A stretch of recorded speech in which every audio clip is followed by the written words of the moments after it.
Le plaisir est pour nous de vous savoir très nombreux devant vos postes téléviseurs, envie d'être au parfum de l'actualité éducative. Mesdames et messieurs, bienvenue à cette grande édition du journal universitaire. Le personnel féminin de l'université de Kinshasa a organisé une conférence débat ce vendredi dans le cadre de la clôture du mois dédié aux droits des femmes. Plusieurs recommandations ont été formulées à l'endroit des autorités congolaises. Nous y reviendrons avec force et détails dans nos prochaines éditions. Parlons à présent du vernissage de l'ouvrage du professeur Raoul Ekwampok le jeudi dernier à la bibliothèque de Wallonie-Bruxelles, ouvrage intitulé « La politique linguistique de la RDC et son impact sur les langues nationales dans le système éducatif, problèmes et pistes de solutions ». Cette cérémonie s'est tenue à l'occasion du deuxième salon des littératures en langue congolaise organisé par le centre de Wallonie-Bruxelles de Kinshasa. Georges Nzilumbi et Christian Chipamba pour les reportages. Ce deuxième salon des littératures en langue congolaise a été un rendez-vous de haute facture scientifique qui a permis à cette crème savante de prendre connaissance de cette œuvre du professeur Raoul Ekwampok Kandoum sur la politique linguistique de la RDC et son impact sur les langues nationales dans le système éducatif, problèmes et pistes de solutions. Après les mots du directeur de la bibliothèque Wallonie-Bruxelles, Richard Ali, et la brève présentation de ses livres de 140 pages par M. Moukoulou, ouvrage publié aux éditions Librairie Livres pour les Grands Lacs, son auteur, le professeur Raoul Ekwampok, a brossé laconiquement les grandes lignes de cette œuvre scientifique en stipulant que ces livres étaient un plaidoyer en vue de la promotion réelle de langues nationales qui devront passer du statut réducteur des langues nationales à celui des langues officielles, partageant ainsi toutes leurs fonctions avec les Français. Les langues étrangères réputées langue officielle en Afrique, a-t-il poursuivi, ont tendance à imposer leur audience et prestige du fait de la colonisation et du néocolonialisme exacerbé par des mauvaises décisions depuis l'année 60. C'est un ouvrage qui est en fait un plaidoyer pour favoriser la promotion des langues nationales. Voilà. La langue, comme nous le disions tout à l'heure, la langue ce n'est pas un simple instrument de communication à négliger, non. La langue, c'est le symbole d'une identité culturelle d'un peuple. La langue, c'est la valeur centrale d'une culture. La langue, c'est l'âme d'un individu, d'un peuple. Donc ce sont des éléments que nous remettons sur la table. J'ai proposé plusieurs solutions. Non, d'abord, il y a 6 problèmes. Pour ceux qui aimeraient lire cet ouvrage, c'est 6 problèmes identifiés, mais plutôt plusieurs solutions, dont une est principale. Voilà. Plusieurs problèmes principaux, mais une solution principale. Laquelle? C'est le changement de statut de nos langues nationales. Qu'elles deviennent des langues officielles. Elles devront partager leurs fonctions avec le français, notre seule langue officielle aujourd'hui. Donc demain, c'est un travail de fourmi à réaliser. Ce n'est pas un travail à faire du jour au lendemain, mais c'est un travail à préparer à court, moyen et long terme. Après son allocution, l'heure était au vernissage de cet ouvrage par l'honorable député national et professeur Séverin Bamani. Continue à jamais. Un peu comme dit le dictionnaire, il faut s'aimer à tout temps pour que les fruits soient divulgués dans les 4 coins du monde. Aux décideurs de s'en servir également. Juste en sortant, n'oubliez pas... Mars, mois de la femme et littérature dans un joyau à l'orée de volcan de Jacques Fumunzanza. C'est le thème de la conférence débat organisée par la Faculté des Lettres et Sciences Humaines de l'Université Pédagogique Nationale et le Crésédip de l'ISP Gombe en présence de l'honorable André Mouchongo Machara, Georges Nzilumbi et Christian Chipamba pour plus de détails. C'est à l'occasion du mois de mars dédié à la femme, de la francophonie, de la langue maternelle et de la poésie que ces scientifiques avérés ont cogité autour du thème principal « Mars, mois de la femme et littérature dans un joyeux à l'orée des volcans de Jacques Fumunzanza ». De prime abord, la professeure Arlette Massamouna, vice-doyenne chargée de la recherche à la faculté de lettres et sciences humaines de l'Université pédagogique nationale, a accueilli chaleureusement l'assistance dans son mot de circonstance prononcé au nom du doyen. Dans ces romans, on montre comment une jeune fille qui a eu une vie difficile, qui a été mariée, divorcée par la suite et mère d'un enfant, mais qui a eu le courage de se remettre à l'université pour apprendre le droit, pour se forger intellectuellement. Outre sa beauté, cette femme-là avait du caractère, de la personnalité, et ce sont ces caractères-là qui ont impressionné son prince charmant qu'il a épousé. Mais autour de cela, on voit l'intrigue sur le droit de la femme. Donc la femme ne se limite pas seulement à montrer qu'elle est belle, mais elle montre qu'elle a du caractère, qu'elle peut se former et dire non et prendre le destin de sa vie en main. Puis, les trois intervenants du jour, à savoir le professeur Justin Mwamba Isimbi, professeur Florent Babapou et les doctorants Georges Songabo, ont présenté aux participants les contenus de ces romans de l'écrivain Fumunzanza qui dévoile les vouloirs et modèles de la femme qui attend à être respectée par son intelligence, son caractère, sa personnalité et non seulement par sa beauté. La femme solaire est celle qui arrive à exploiter le meilleur de soi-même sans complexe pour son émancipation dans la société. L'idéologie phallocratique comme socle de la société, les poids de la tradition et les prix à payer par la femme et la femme solaire ou la déconstruction d'une pensée unique sont les éléments qui servent des repères pour une vision du monde, ont laissé entendre les orateurs. Présent dans la salle, l'auteur du roman intitulé « Un joyau à l'orée des volcans » n'a pas manqué d'exprimer sa joie d'être honoré en ces jours. Cette rencontre est un honneur pour l'auteur d'être reçu par cette académie savante.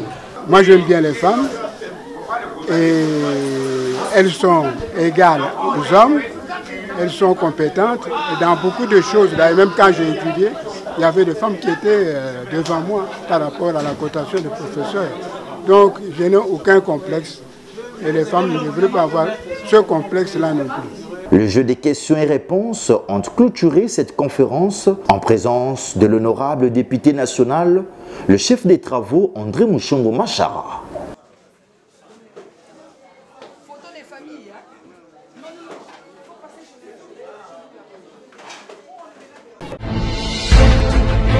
Comment éviter les échecs dans la demande des visas d'études? C'est le thème de la conférence d'information organisée le jeudi dernier par M. Claude Banfouanfouan, représentant officiel de l'Université catholique de l'Ouest en République démocratique du Congo. Ceci en vue d'informer au public la mobilité internationale des études à l'étranger. Tonton Biongo pour les reportages. C'est dans les soucis d'accompagner et d'aider les étudiants et les jeunes à poursuivre leurs études universitaires à l'étranger que le cabinet Bafouafoua a organisé cette conférence d'information sous le thème « Comment éviter les échecs dans la demande de visa d'études ». Dans son allocution, Maître Claude Bafouafoua, représentant officiel de l'Université catholique de l'Ouest en RDC, a expliqué à l'assistance des procédures d'inscription au campus France et parallèle les informations sur la mobilité internationale pour des études à l'étranger, les étapes préconsulaires, la prise en charge, quelques points qui sont à la base de notification et refus de délivrance d'un visa de long séjour pour les études, confère article 211-2 du Code des relations entre le public et l'administration, avant de leur prodiguer quelques conseils précieux pour éviter les erreurs lors de la constitution du dossier. Après échange entre l'orateur et l'assistance, Maître Claude Bafouafoua, représentant officiel de l'Université catholique de l'Ouest en RDC, a précisé ce qui suit. Le cabinet Bafouafoua travaille depuis 10 ans dans la mobilité internationale en vue des études en tant que conseil. Nous avons compris que pour notre pays, il nous faut donner beaucoup d'informations sur la mobilité internationale en vue des études. Parce que l'étudiant qui veut aller étudier en Europe ou aux États-Unis ou ailleurs doit être suffisamment informé sur les papiers qu'il doit avoir et doit être informé comment constituer son dossier pour que son rêve soit une réalité. Et la plupart du temps, quand nous organisons de tels ateliers, on arrive à comprendre que beaucoup ignoraient ce qu'ils devaient faire et c'est important qu'on en parle. Le plus grand conseil, d'abord, c'est s'informer. Mon cabinet, le cabinet Bafofua, est ouvert pour donner des conseils et des orientations qu'il faut. Il faut noter que le cabinet Bafofua poursuit les inscriptions. L'association de jeunes ressortissants des Boudjala à Gerbé en sigle a organisé la cérémonie d'échange de vœux des couples dans le cadre de la célébration de la journée de la femme. Néné Wambenga pour plus de détails. Cette cérémonie d'échange de vœux organisée par l'association des femmes ressortissantes de Boudjala en sigle AJRB est initiée dans le cadre du mois dédié aux droits des femmes. Pour Bakako Eboni Aristote, l'unité des filles et garçons du terroir des Boudjala doit être mise en exergue pour honorer tous les Boudjaloises et Boudjalois, en inculquant en eux un esprit de l'autonomisation au développement personnel. Et Cédric Azangue a mis l'accent sur la jeune fille face à Kilelo et les médias, mais aussi les réseaux sociaux, car la mode et les réseaux sociaux mal utilisés détruisent la jeunesse. Par ailleurs, une femme doit avoir les compétences pour développer son territoire et faire face aux différents problèmes de la société, a souligné Christelle Ebenzie Maneko dans son allocution pour clôturer cette cérémonie à la satisfaction de tous.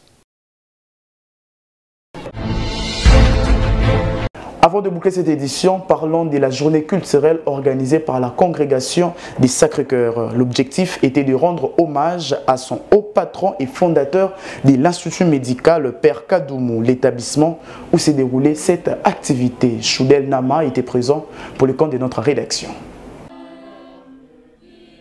C'est à l'occasion de la célébration des fêtes patronales du Père Paulin Kadoumou Mand Kalema que la congrégation des Sacré-Cœur a organisé cette journée culturelle à l'Institut médical Père Kadoumou. Une activité organisée pour rendre hommage à son saint patron. Tout est parti d'une messe d'action de grâce dite par le Père Colin Kipoulou qui a invité cette communauté à cultiver l'amour du travail et surtout suivre l'exemple du Père Kadoumou. Après cette célébration eucharistique, l'heure était aux déclamations des poèmes, à la danse traditionnelle, comédie et scénette des élèves du collège Père Estakio ainsi que les apprenants de l'ITMPK qui ont agrémenté ces moments. Le préfet de cet établissement n'a pas manqué de mots pour expliquer les biens fondés d'existence de cette institution. La congrégation des Sacré-Cœur a vraiment pensé créer cette école médicale justement pour former, pour encadrer les apprenants, justement pour avoir des personnels qualifiés, des infirmiers qualifiés. Ces enfants qui sont formés chez nous, demain ils peuvent faire l'université et devenir des médecins comme moi. Déjà un enfant qui commence la médecine à ce niveau ici chez nous, il a vraiment tous les éléments basiques. N'est-ce pas? Tous ces éléments élémentaires qui, des fois, nos médecins ignorent, mais à notre niveau, ces enfants en ont déjà. Vous voyez? Et ces enfants, quand ils vont faire la médecine, je vous dis, ils seront des très bons médecins, ils seront des très bons infirmiers ou des très bons accoucheuses. Voilà. Le Père Colin Kipoulou, administrateur de cet établissement, a profité de cette occasion pour lancer un appel solennel aux parents de venir inscrire leurs enfants à cette institution médicale de qualité qui dirige le docteur Patrick Nkinsi. Notons que cette institution médicale a totalisé que 8 mois d'existence, mais il occupe déjà la 3e place de toutes les institutions médicales de Kinshasa, l'a affirmé l'analyste du bureau d'enseignement médical de la ville-province de Kinshasa. Qu'est-ce qui nous a tiré pour élever cette école à ce niveau? La qualité des recrutements et la qualité des enseignants qu'il a sélectionnés. Plusieurs items où nous trouvons les apprenants qui viennent faire les tests, qui ne réussissent ou pas, on retient presque tout le monde. Mais ici, nous avons trouvé vraiment la qualité et une bonne sélection. C'est comme ça qu'il a pris toutes les étapes. Maintenant, il est parmi les 3 premiers items de la ville-province de Kinshasa.